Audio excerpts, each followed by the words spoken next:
Bienvenue sur le plateau de la French Care BPI France. Nous réfléchissons à la transformation du système de santé français. Et transformer la santé, eh bien, ça passe notamment par agir tôt. Nous allons parler accès au marché et certification. Nous avons évoqué en effet certains enjeux pour faire de la prévention une priorité en France. Et pour compléter ces enjeux, eh bien, nous allons nous interroger sur la manière d'accéder plus facilement au marché en santé quand on développe des solutions de prévention et dans un écosystème qui est à la fois hyper réglementé, mais aussi de moins en moins financé. Alors, pour parler de ces deux sujets, Émilie Delpit, bonjour. Bonjour. Vous êtes associée de Proxicare et Alain Abra, bonjour. Bonjour. Vous êtes le CIO de Quantique. Tout à fait. Voilà. Alors, peut-être un mot déjà pour commencer de vos deux structures, Émilie. Oui, alors nous sommes un cabinet de conseil et d'expertise spécialisé dans le domaine de la santé. Et donc nous accompagnons des acteurs comme Alain, donc des industriels du dispositif médical, du numérique en santé, mais jusqu'aux assureurs santé, l'État, les offreurs de soins. Ce qui nous permet d'avoir une vision assez précise, et on va voir à quel point c'est important, des modèles économiques de chacun de ces acteurs, parce que je pense que c'est quand même la clé d'une des questions que vous allez probablement nous poser tout à l'heure. Et donc une vision 360 du secteur avec cet accompagnement. Voilà, absolument. Très bien. Et alors chez Quantique, racontez-nous. Nous, on est une start-up créée en 2020 et très concrètement, ce qu'on fait, c'est qu'on va mesurer les constantes vitales des patients en les filmant avec le téléphone qu'ils ont déjà dans la main. Donc on va les mesurer un certain nombre de constantes. On est certifié médical, classe 2A depuis cette année. Et l'objectif, c'est de soit fournir une brique pour tous ceux qui voudraient l'installer chez eux et donc enrichir leurs solutions existantes, soit on développe des applications, notamment en santé mentale, pour aller aider les gens à profiter de la technologie pour beaucoup mieux respirer via des applications ludiques. Et donc l'objectif, c'est la prévention, justement. Et donc vous êtes à la fois sur des indicateurs de données de santé pour les professionnels et agir sur la qualité de vie des patients, c'est ça? Exactement. L'objectif, c'est d'être le plus proche des patients, des professionnels de santé et de tout à chacun. C'est le sujet aussi pour la prévention, c'est d'essayer d'être proche d'eux et pas juste de vendre une technologie. Alors, vous l'avez évoqué effectivement, un accompagnement nécessaire, notamment pour trouver un modèle économique. Pourquoi est-ce que le marché de la prévention, le domaine de la prévention est si difficile finalement à atteindre, à financer? Peut-être Émilie Delpit pour commencer. Alors, en fait, la prévention, on ne cesse d'en parler en considérant qu'on ne finance pas assez de prévention en France. Il faut quand même nuancer les choses, parce qu'il y a quand même beaucoup d'actes de soins qui sont quand même des actions de prévention. Hein. La vaccination, le dépistage. Non, mais même dans les actes de dentaire, c'est quand même déjà de la prévention santé. Pour autant, effectivement, il faut aller au-delà. Et la question, c'est quand même celle du modèle économique, puisque c'est un petit peu un puissant fond, la prévention. Et effectivement, plus on est en prévention primaire, plus on va essayer de s'adresser à une population extrêmement large. Et donc, pour qu'il y ait un retour sur investissement, il faut vraiment que le bénéfice soit très important. Et comme pour cela, il faut que les gens s'inscrivent, qu'il y ait quand même une certaine adhésion, assiduité, observance. En fait, on a quand même toujours la difficulté à pouvoir transformer le ROI pour qu'il soit vraiment aussi important, sans doute, que le même euro investi dans du soin. Donc, peut-être que ça, c'est une des questions, une des sujets. Ça ne doit pas nous arrêter. Mais ce qui fait qu'en fait, solution par solution, action par action, on va être en permanence à devoir essayer d'identifier quel va être l'acteur qui pourrait être le financeur, qui va y avoir un intérêt. Et in fine, on s'aperçoit, parce que nous avons réalisé un état des lieux du marché de la prévention pour un acteur qui voulait s'y investir, qui se posait la question de qui seraient ses clients. Finalement, le marché est quand même drivé par les pouvoirs publics, tant sur les thématiques que sur les financements. On a pu recenser au moins une dizaine d'appels à projets nationaux récurrents avec des fonds associés pour plus de 200 millions d'euros annuels finançant ce genre de choses. Et à côté de ça, les acteurs qui sinon s'y inscrivent, ce sont ceux pour lesquels on a créé des obligations législatives et réglementaires. Et c'est vraiment dans le champ de la santé au travail qu'on retrouve cette obligation à agir des acteurs, à savoir les entreprises pour leurs propres salariés. Et là, on a des dispositifs incitatifs qui permettent, le cas échéant, de créer du marché. Voilà, les branches professionnelles, les grosses entreprises peuvent potentiellement s'intéresser parce qu'elles y sont un peu obligées, quoi. Inciter fortement. Donc il y a vraiment des vraies obligations. Donc les financements existent, donc des marchés sont créés. Et c'est assez segmenté. Voilà, donc il faut arriver à trouver son marché. Mais clairement, dès lors qu'on est dans la prévention, je veux dire générale, on va quand même rechercher un financement solvabilisé d'une manière ou d'une autre par les pouvoirs publics, quand même pour l'essentiel. on va pouvoir y revenir, mais que ce soit à travers des remboursements, quand on est sur des actions à titre individuel, ou essayer de trouver, plutôt sur des actions de type collective, un financement qui va intervenir par l'appel à projet ou alors à travers les économies que ça va permettre de générer sur d'autres postes qui sont eux-mêmes financés. Donc, il faut vraiment arriver à bien comprendre quels sont les modèles économiques du marché particulier auquel on va s'adresser à chaque fois.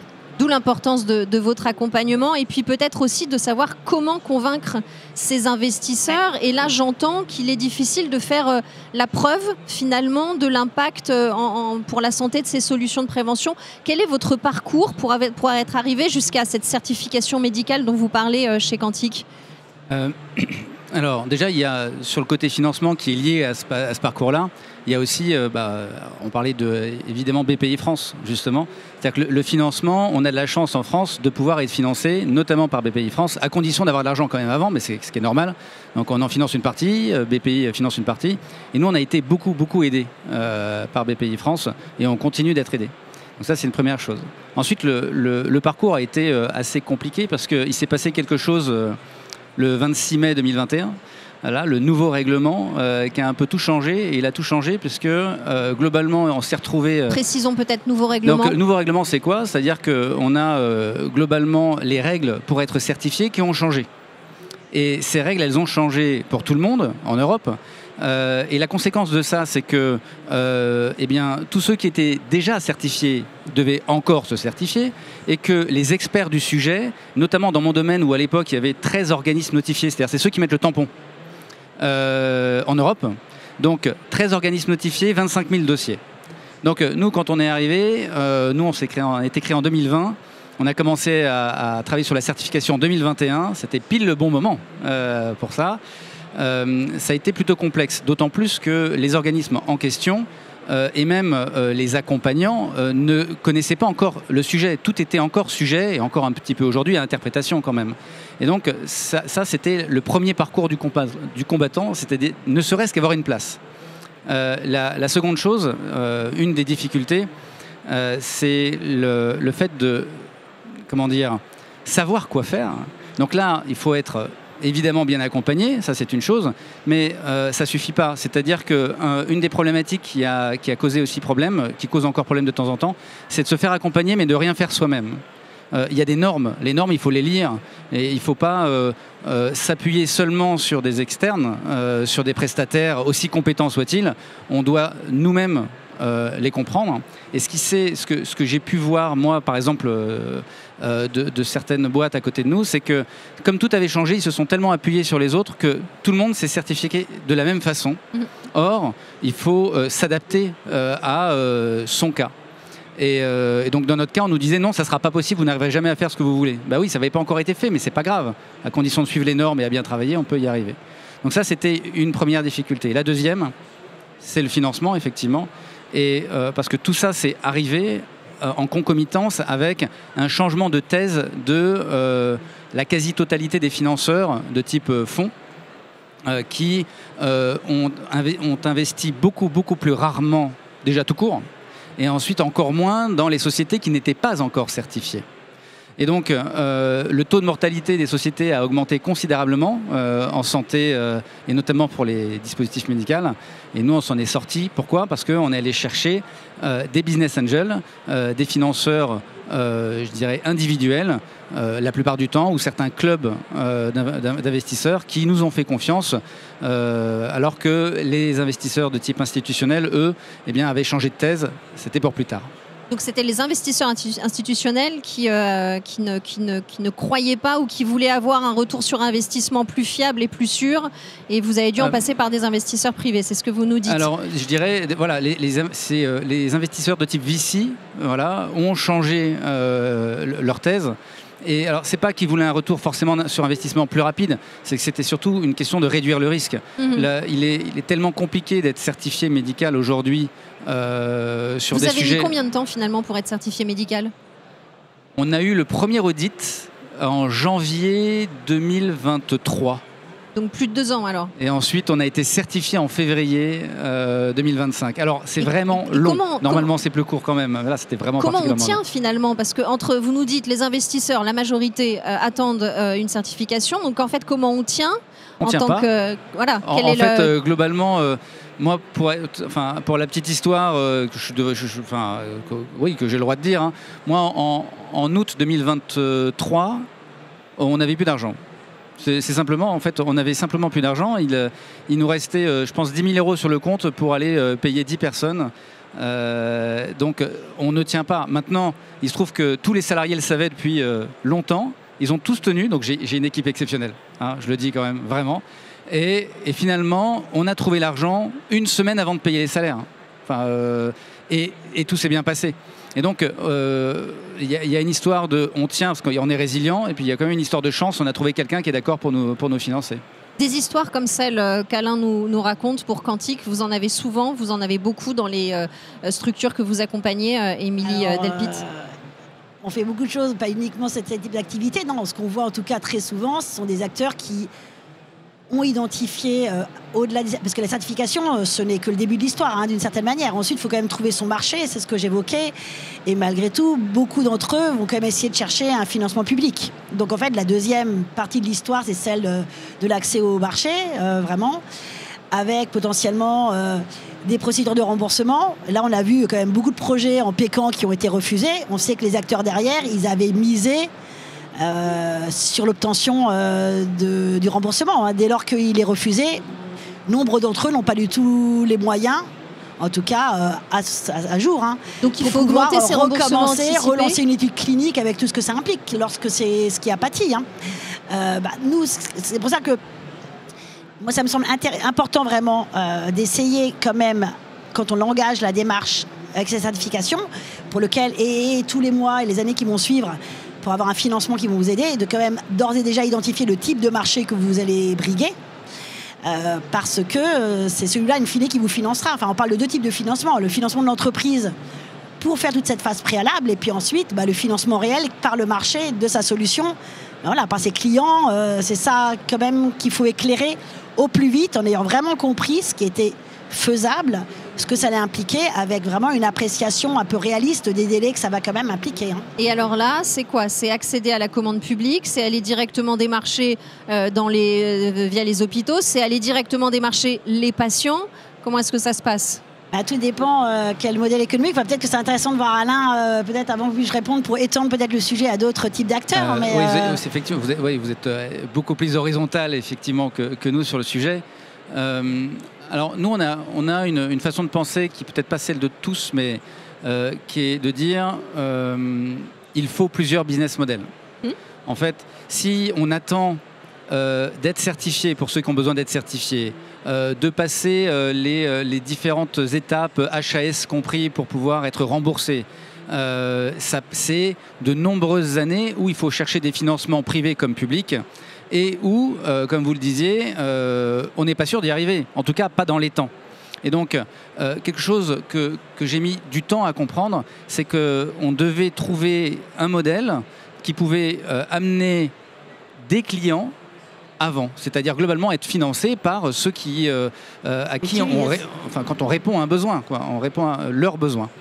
Donc dans notre cas par exemple, eh bien, certes on mesure des constantes vitales, en soi c'est une technologie qu'il faut intégrer dans quelque chose qui doit être, qui est certifié, mais qui prend du temps à être déployé. Mais si derrière on a une application qui ne nécessite pas obligatoirement une certification ou un remboursement, mais qui répond à un besoin, comme nous par exemple, aider les gens à bien respirer, ça s'appelle Zenbox, donc c'est quelque chose, du coup, ne serait-ce que par son nom, ça fait un peu bien-être, mais n'empêche, on répond à un besoin tout de suite maintenant, basé sur quelque chose qui est une technologie qui est quasiment impossible d'obtenir. Donc, on peut maintenant être financé, ce qui va nous aider à financer la suite.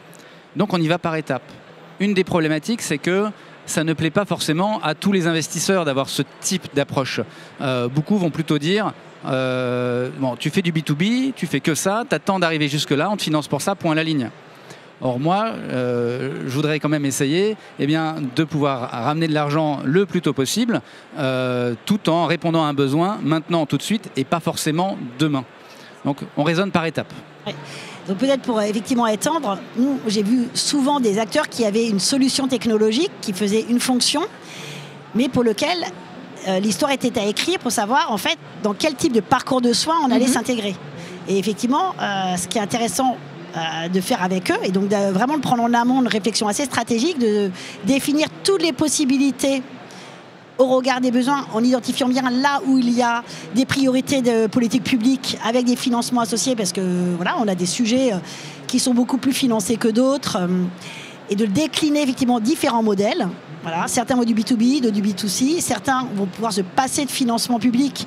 Et vous avez raison de le dire, je pense que c'est quand même, lorsqu'on est beaucoup plus sur les sujets du bien-être, qu'il y a potentiellement un consentement à payer des individus. Dès lors qu'on bascule dans la santé, pour eux, la santé, c'est gratuit et ils ne payent plus. Hein, voilà, enfin, c'est quand même difficile à faire pour pouvoir avoir des accès au marché qui sont dans des temporalités différentes.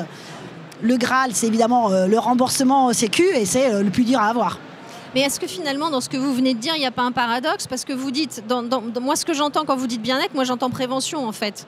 Parce que du coup, on est prêt à payer des choses pour ne pas tomber malade, mais quand on tombe malade, on n'est plus prêt à payer. Oui. C'est un peu ça que vous dites? Alors, vous savez, la prévention, on parle de la prévention primaire, secondaire, tertiaire, oui. Il y a différents domaines. Oui. Moi, je dirais pas tant... j'identifierais quand même bien ce qui va être des actions avec de la dépension, la prévention un peu en population générale. Alors là, les investisseurs ils aiment bien parce qu'en fait, ça c'est des millions d'individus. Et souvent, on tombe un peu dans ce biais qui est de se dire, je travaille sur les préventions des personnes âgées, j'ai 30 millions potentiellement de mon marché parce que les plus de 60 ans vont devenir temps. Mais en fait, c'est pas très segmenté ça comme marché. Et dès lors qu'ensuite, on va vouloir aller vers des financements publics pour démontrer un bénéfice économique sur des populations générales, en fait, c'est encore plus dur. Donc il vaut mieux cibler une population et un besoin. On peut parfois avoir probablement avec une solution à la fois des aspects plutôt population générale qui s'adressent à tous, avec plutôt un aspect peut-être plus bien-être. On va plutôt viser probablement un accès financement par le bénéficiaire. Et puis dans le remboursement, peut-être essayer de trouver des cas d'usage sur une population peut-être plus segmentée, ce qui fait qu'en fait le rapport coût-bénéfice sera plus intéressant pour le financeur parce qu'on sera sur des populations pour lesquelles le bénéfice sera peut-être plus facile à montrer parce que peut-être plus restreinte, avec une problématique très caractérisée. Et en fait, c'est un petit peu le paradoxe, c'est-à-dire à la fois avoir des très grandes populations, mais souvent un bénéfice plus difficile à montrer, et par contre, des populations plus restreintes sur lesquelles peut-être que là, on arrivera à davantage étayer son dossier pour un remboursement. Donc je pense qu'il faut arriver potentiellement à jouer sur les deux, avec des marchés différenciés. Et vous êtes sur quel type de population chez Quantique? Alors, tout dépend des sujets. Si je reste sur mon API très général, finalement, en soi, c'est une techno, ça ne sert à rien, une techno. Il faut effectivement que ça soit appliqué, que ça rentre dans un parcours. Si on prend par exemple, je donnais 2 exemples d'applications. Il y en a un premier qui est plutôt de l'ordre de la téléconsultation, de l'ordre de la télésurveillance. Et là, ça va beaucoup dépendre de nos clients. Ou le tri aux urgences. On a montré qu'on faisait gagner 21% du temps aux urgences. C'est bien, mais finalement, ce sont nos clients qui implémentent notre brique. Et donc, c'est une population qui est définie par eux, et c'est eux qui vont aller chercher le gain pour tous. Sinon, quand on va développer nos applications, exemple, je parlais tout à l'heure d'une Zenbox pour la respiration. Là, ici, donc on est sur une population aujourd'hui qui sait que la respiration, c'est important, ou qui... on va travailler avec des hôpitaux, par exemple en cancéro ou simplement dans des salles d'attente pour ne pas être stressé. C'est-à-dire que ce n'est pas forcément la population, mais c'est vraiment l'usage. C'est à ce moment-là, on sait qu'on va en avoir besoin. Maintenant, parce qu'on parlait de prévention, pour que ça fonctionne, le problème de la prévention, ce n'est pas que le financement, c'est le fait qu'on sait qu'on doit faire du sport, on sait qu'on doit respirer, passage à l'action. On sait qu'on doit bien manger, ou même, aussi basique que ça, on sait qu'on a un problème de tension et on ne prend pas sa tension tous les jours. Voilà.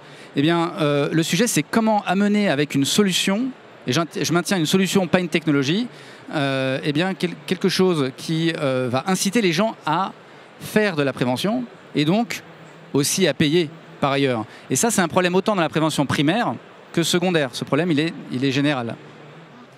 Pour conclure, parce qu'on arrive déjà à la fin du temps, si vous aviez un conseil pratique, alors vu de votre expertise, vu de votre retour d'expérience, à une start-up qui voudrait se lancer et donc trouver son modèle et son accès au marché, qu'est-ce que ce serait très rapidement?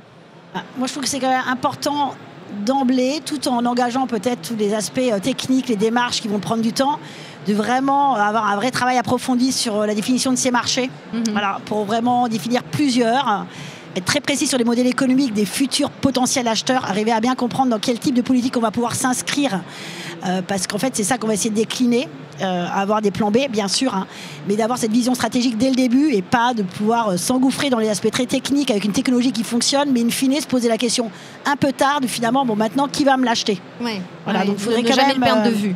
Voilà. Okay. Peut-être un peu dans la même idée, la première chose c'est effectivement finalement ne pas confondre le besoin et la solution. Oui. Parce que souvent c'est un peu le problème d'une start-up, hein. J'ai une super techno donc je pense que c'est la solution. Voilà. Et la deuxième, je dirais, d'un point de vue un peu pragmatique, c'est aller discuter avec d'autres startups en santé, ou pas que startups, hein, avec différentes sociétés qui sont passées par ces sujets-là, pour aller recueillir des conseils. Moi, si aujourd'hui, je me conseillais moi-même il y a quelques années, j'aurais gagné 2 ans de ma vie, enfin 2 ans de la vie de Quantique, à aller beaucoup plus vite. Comment faire une étude clinique, pourquoi la faire, se certifier, comment, pourquoi, par qui être accompagné, est-ce que ça vaut la peine, à qui on paye pas, etc., etc. Et ça, il n'y a rien de tel que de discuter avec ceux qui sont déjà sur le terrain.